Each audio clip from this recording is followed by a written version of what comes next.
우리는 성구영신 예배 때에 교회를 교회되게 하는 성도의 삶을 회복합시다 라는 주제를 가지고 시작을 했습니다. 세 가지를 말씀을 드렸는데, 첫째는 교회가 교회된다는 말은 교회는 건물을 말하는 게 아니라 예수 믿는 성도들의 모임이 교회입니다.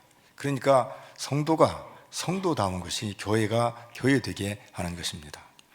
교회가 교회되게 하는데 가장 중요한 게 뭐냐면은 성도가 하나님을 만나야 된다는 사실입니다. 이 말은 하나님 만나지 않고 얼마든지 신앙생활을 할 수 있는 이것을 우리가 말해주고 있습니다.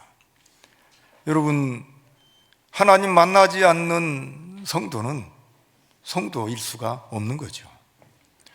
우리가 교회에서 주님을 만나고 주님의 영향을 받고 그리고 주님을 만나는 가운데 살아가야 되는 겁니다. 두 번째는 진리를 알아야 해요. 교회는 진리의 기둥과 터라 그렇게 말합니다. 진리를 드러내기 위해서 교회가 있는 겁니다. 그러므로 성도가 성도답고 교회가 교회답다는 말은 진리를 아는데, 이 진리가 누구냐면 예수 그리스도를 말합니다. 예수님을 아는 거죠. 예수님을 모르면 성도도 알 수가 없습니다. 더 쉽게 말하면 예수 없이는 성도라고 말할 수가 없습니다. 세 번째는 성도라면 사랑과 평화를 그리고 복을 빌어주는 사람입니다. 지금으로부터 오래된 우리의 부모님들, 믿음의 선조들, 우리 한국에 조선시대에 복음이 들어와서 목사님들을 통해서, 선교사님들을 통해서 가르침을 받고 지도를 받았을 때에 너무 아름다운 말씀대로 순종하는 그들의 모습을 우리는 기억하고 있습니다. 특별히 집에 들어갔을 때에 그 집에 평화를 빌라, 이렇게 성경은 가르쳐 줍니다. 평화를 빌을 때 그 평안이 그 집에 합당하면 그 집에 머물 것이고 합당하지 않으면 내게로 돌아온다, 이렇게 말씀해 주십니다. 마태복음 10장 12절 13절이 이 부분을 말해주는데 우리 한번 같이 한번 읽어보겠습니다. 또 그 집에 들어가면서 평안하기를 빌라. 그 집이 이에 합당하면 너희 빈 평안이 거기 임할 것이요, 만일 합당하지 아니하면 그 평안이 너희에게 돌아올 것이니라. 아멘. 여러분, 신자에게, 예수 믿는 사람에게 있어야 할 게 뭐예요? 사랑을, 평안을, 복을 빌어주는 거죠. 교회가 교회다운 건 바로 이런 부분들을 잘 생각해야 해요. 하나님을 만나야 되고 진리를 알아서 진리를 증거하고 드러내는 것입니다. 그리고 정말 사랑과 평안과 복을 빌어주는, 이게 바로 교회가 교회다운, 성도가 성도다운 삶이라는 걸 잊지 마시기 바랍니다. 생각해 보십시오. 목사를 만났는데 그 목사에게서 뭐가 나와야 해요? 일부 예배 때는 목사 장로는 앞으로 빼고 이제 권사 얘기를 하자, 이제 그랬어요. 권사를 만났는데 권사에게서 뭐가 나오냐 이 말이죠. 사랑을 기도해주고 평안을 위해서 기도해주고 매일 하나님을 만나는 그 모습이 있고 진리 되신 주님 때문에 그 영혼이 맑아지고 가슴이 뜨겁고 활력 있는 그런 아름다운 모습을 발견할 수 있어야 되는 거라 이 말입니다. 말세의 희망은 교회입니다. 현대의 모든 사람들의 특징이 뭔지 아세요? 외롭고 허무하고 쓸쓸해요. 힘들지 않은 사람이 아무도 없습니다. 외롭지 않은 사람 아무도 없어요. 그런데 교회에서 따뜻함을 받고 평안함을 누리고 사랑을 정말 만족하게 이렇게 얻게 된다면 이 땅의 삶, 어떤 어려움도 헤쳐나갈 수가 있는 겁니다. 여러분, 말세일수록 희망이 가정과 교회에 있다는 것은 인류 역사의 두 번의 하나님의 심판을 보면서 알 수가 있습니다. 하나는 노아 홍수의 심판이고, 또 하나는 소돔 고모라를 불과 유황으로 심판한 것입니다. 그런데 잘 보십시오. 노아 홍수 심판 때 살아남은 자가 누구냐면 노아와 그 가족이에요. 믿음의 사람을 통해서 하나님이 역사하시는 거라 이 말입니다. 예수 믿는 한 사람, 예수 믿는 가정, 예수 믿는 그 교회, 그때 당시에 그걸 교회라고 말합니다. 소돔 고모라가 멸망할 때 살아남은 자가 누구예요? 롯과 그의 가족입니다.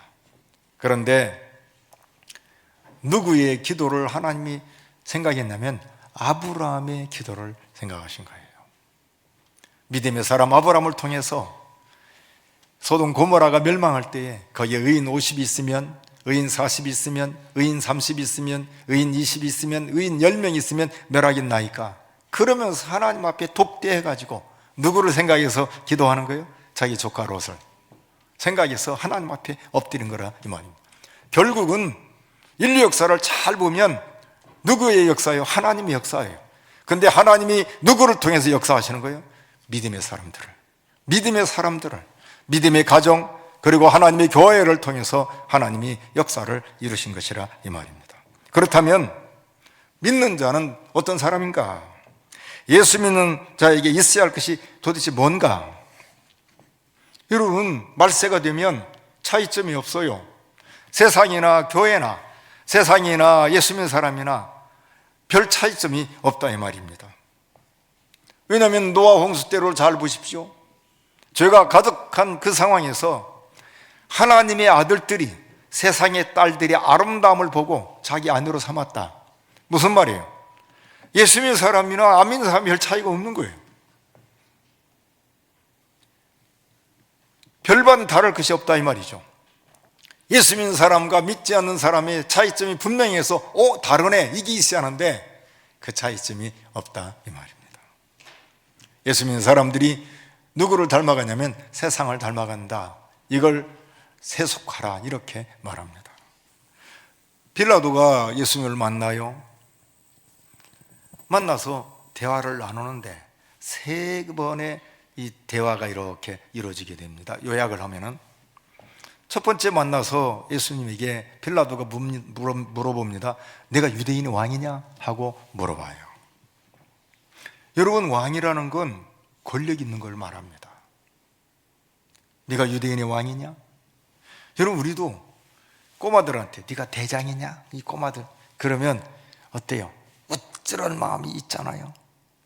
근데 예수님의 대답은 전혀 예상 밖이에요. 뭐라고 대답하냐면 내가 스스로 하는 말이냐?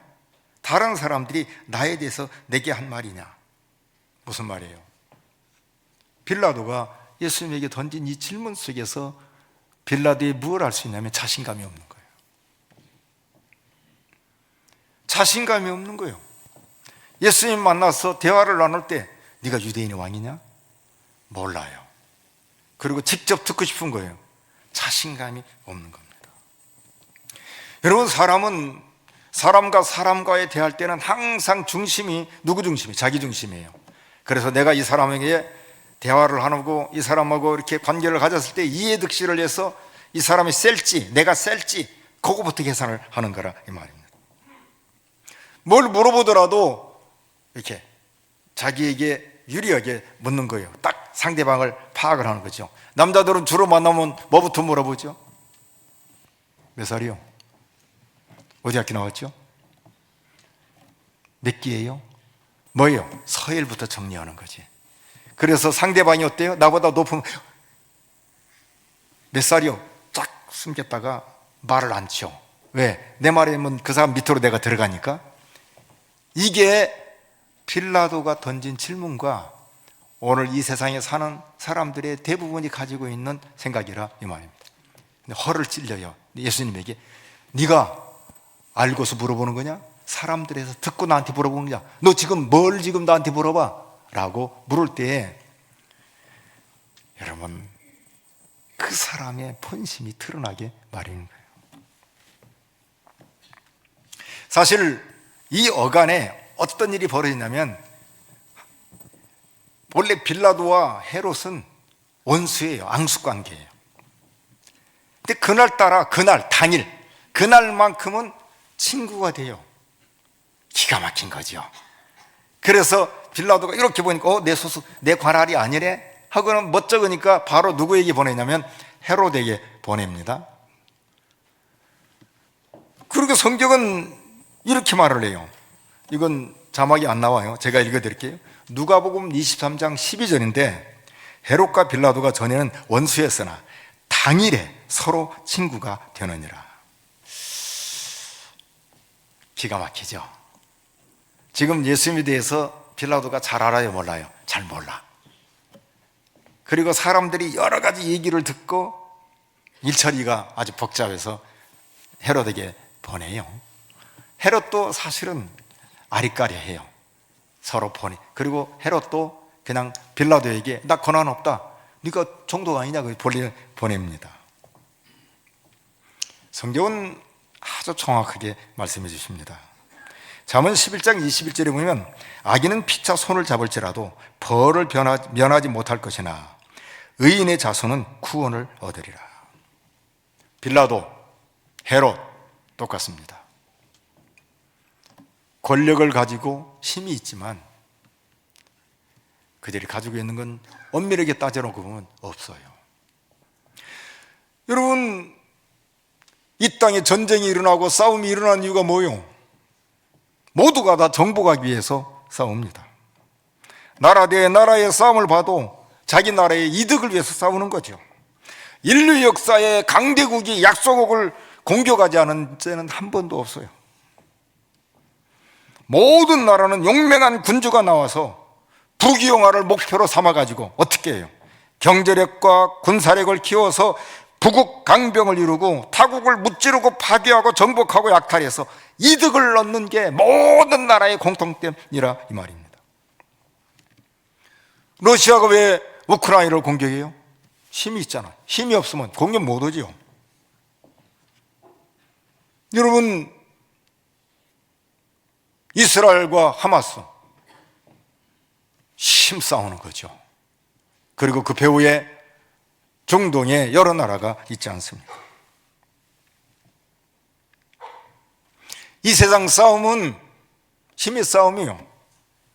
그러나 생각 밖으로 또 하나가 있는데, 감정 싸움이라는 걸 여러분 아세요? 감정을 건드려서 분노하고 보복하는 일들이 얼마나 많아요. 인간 대 인간도 사실은 감정을 건드려서 싸우는 일들이 많아요. 여러분, 이 질문은 예수님과 대화를 나누면서 무서워요. 그래서 다시 네가 왕이 아니냐? 그리고 물어봅니다. 진리가 뭐예요? 이렇게 물어봅니다. 예수님은 이 질문에 정말 예상 밖의 대답을 하셔요. 내 말과 같이 내가 왕이니라. 내가 이를 위하여 태어났으며 이를 위하여 세상에 왔나니 곧 진리에 대하여 증언하려 함이로라. 무릇 진리에 속한 자는 내 음성을 듣느니라. 예수님께서 전혀 예상 밖의 대답을 마지막까지 이렇게 하셔요. 예수님 뭐라고 말씀하시냐면,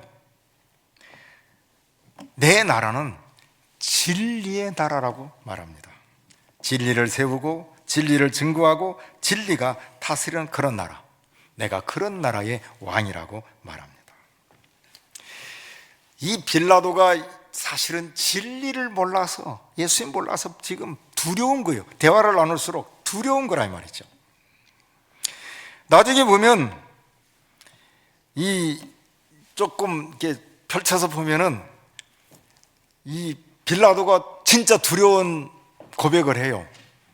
유대인과 대제사장들이 예수님을 고발할 때 자기가 하나님의 아들입니다라고, 이런 신성모독한 사람이 어딨냐고 말하니까 이 사람들은 신성모독이라고 말하는데 빌라도는 그 말을 듣고 두려워해요. 덜컥하고 겁이 나요. 그래가지고 요한복음 오늘 18장인데 19장에 바로 넘기면 이 법정에서 계속 얘기하는 것이 나오는데, 뭐냐면은 예수님께서 빌라도에게 이렇게 말합니다. 내가 너를 놓을 권한도 있고 십자가에 못 박을 권한도 있는 줄 알지 못하느냐? 야, 큰 소리 꽝 쳐요. 내가 이런 사람이다. 큰 소리 꽝 친다 이 말이죠. 그런데 진짜 중요한 건 그 뒤에 있는 예수님의 말씀이에요. 이렇게 말합니다. 위에서 주지 아니하시더라면 나를 해할 권한이 없으리니 그러므로 나를 내게 넘겨준 자의 죄는 더 크다. 여러분, 이게 맞는 말이야, 맞지 않는 말이야? 내가 이런 권한이 있어. 근데 예수님은 하늘 위에서 주지 않으면 너 그런 권한이 없어. 여러분, 이런 말을 들을 때 어떤 마음이 들겠어요? 겁이 덜컥 나는 거죠. 이게 세상입니다. 이게 세상이에요. 그런데 잘 보십시오.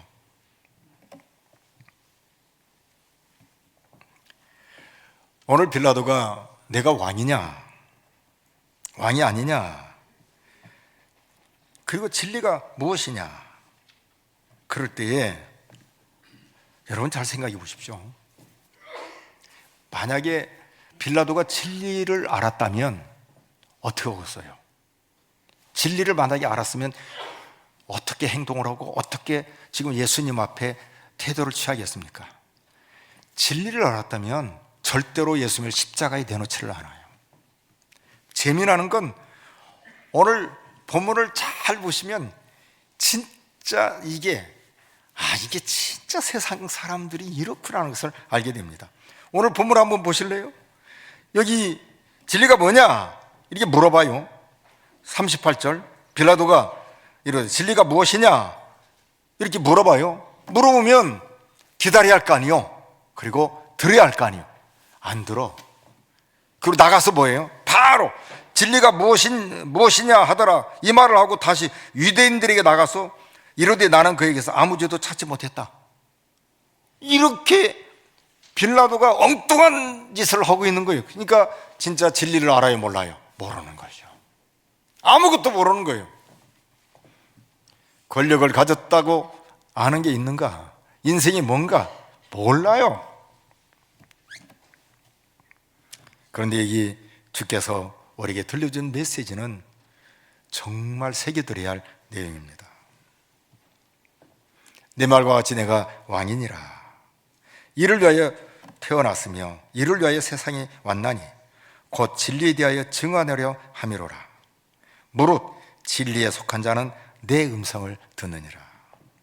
무슨 말이에요? 예수님은 진리에 속한 자를 모시는 분이라고 말해줍니다. 진리에 속한 자가 누굽니까? 진리에 속한 자는 이 세상을 창조하기 전 영원부터 따라서 하십시오. 하나님께 택함 받은 사람이다. 그래요. 진리에 속한 자는 영원 전에 하나님께 택함 받은 사람입니다. 예수님 보십시오. 예수님은 빌라도가 어떤 사람인가를 압니다.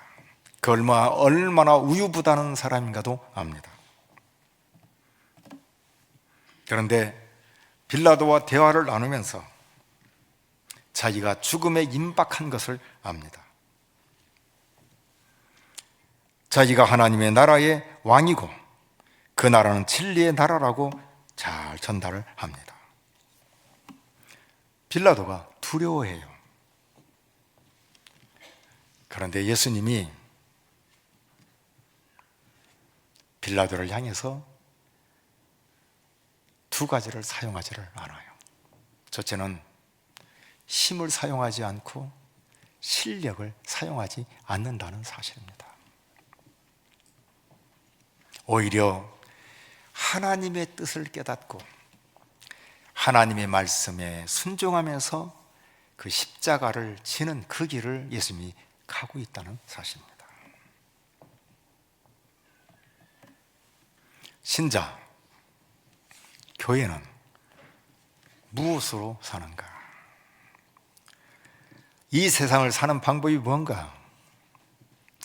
내가 가지고 있는 힘, 내가 가지고 있는 실력을 하나님의 말씀에 순종하고 진리로 살아가는 여기에 올인한다는 사실입니다.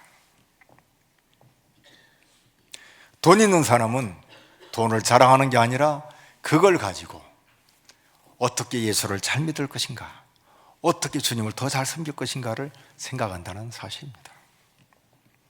의사는 그걸 가지고 어떻게 이 사람을 잘 고치고 주께서 원하는 진리대로 사람을, 환자를 어떻게 대할 것인가 염두에 둔다는 사실입니다. 이걸, 이 사건, 지금 이 대화를 나누는 사건을 전에 두 가지의 일이 먼저 있었다고 그래요. 하나는 아까도 말씀을 드렸습니다만 빌라도와 헤롯이 앙숙관계에 있는데 친구가 됐다. 이제 또 하나는 이 사건 되기 전에 베드로가 3번을 부인을 해요, 예수님을. 첫째는 문지기 여종이 베드로에게 너도 이 사람의 제자 중 하나가 아니냐? 그럴 때 아니라고 부인을 해요. 두 번째는 불 쬐는 가운데 사람들이 너도 그 제자 중 하나가 아니냐? 그럴 때 아니라고 부인해요. 세 번째, 대제사장의 종 하나가 베드로가 말고의 귀를 떨어뜨릴 때 그 겟세마네 동산에서 같이 있었던 사람인데 내가 봤다. 그러니까 베드로가 아니라고 부인을 해요. 자, 질문. 베드로는 예수님의 어떤 제자예요? 수제자. 수제자로 알려지려면 무엇으로 알려지야 하는가? 1번, 예수님과 오래 측근에서 오래 지낸 것, 1번. 그걸로 알려지는 것이다. 2번, 아니다. 예수님과 함께 전도도 다니고 오랫동안 사람들과 예수님과 더불어서 이 이스라엘 이 지대를 돌아다니면서 사람들에게 알려지는 거다. 2번. 3번, 예수님의 생각과 사상과 신앙이 그래서 똑같아갖고 예수님의 성품을 닮은 것으로 제자로 알려지는 것이다. 방법 중에 몇 번이야요? 3번이요. 1번, 2번은 부인하는 사람으로 드러나는 거예요. 그런데 이 베드로가 마가 요한의 다락방에 성령의 충만함을 입고 그 뒤로 핍박을 받고 환난을 받을 때 제자들이 예수의 이름으로 핍박받는 것을 어떻게 얘기해요? 좋게 얘기했어요. 좋게. 당연히 여겼다 이 말이에요. 그전에는 죽을까 봐서 부인하고 부인했던 사람이 바뀌어요. 왜 그러죠? 그 실력을, 그 힘을 주님께 맞춰서 말씀으로 순종하면서 살아가더라 이 말이에요. 신자가 신자됨이 뭔가, 교회가 교회됨이 뭔가, 내가 가지고 있는 힘, 내가 가지고 있는 실력을 세상 사람들과 같이 사용하는 게 아니라 그걸 가지고 진리를 순종하고 그리고 그렇게 말씀대로 살아가는 이것이 신자의 신자됨인 것을 우리에게 가르쳐 주십니다. 대망의 2024년도가 시작됐습니다. 오늘 우리 모두가 다 교회를 교회되게 함은 우리의 힘과 실력을 정말 말씀에 순종하고 진리를 드러내는 이런 삶이라는 걸 기억하시고 우리 교회 모든 성도들이 이렇게 되기를 바랍니다. 세 가지를 잘 기억해야. 첫째는 내가 유대인의 왕이냐? 두 번째는 내가 유대인이냐? 너 먼저 졌어. 세 번째는 네가 유대인의 왕이냐? 진리가 무엇이냐? 이게 사람들이 하는 논법이에요. 처음에는 모르고 질문하고 허를 찔리니까 반박을 하고 세 번째는 위축 들어가지고 진리가 뭐냐고 묻지만 전혀 그것과 무관한데 거기에 반해서 예수님은 그것과 무관하게 하나님 나라의 왕으로서 살아가고 대화하고 그 길을 걸어가듯이 오늘 우리도 이 세상에서 똑같은 삶을 살지만 진리의 말씀으로 순종하면서 살아가고 우리의 힘, 우리의 실력을 여기에다가 맞추는 것이 신자의 신자됨인 것을 꼭 기억하시고 그렇게 살기를 바랍니다.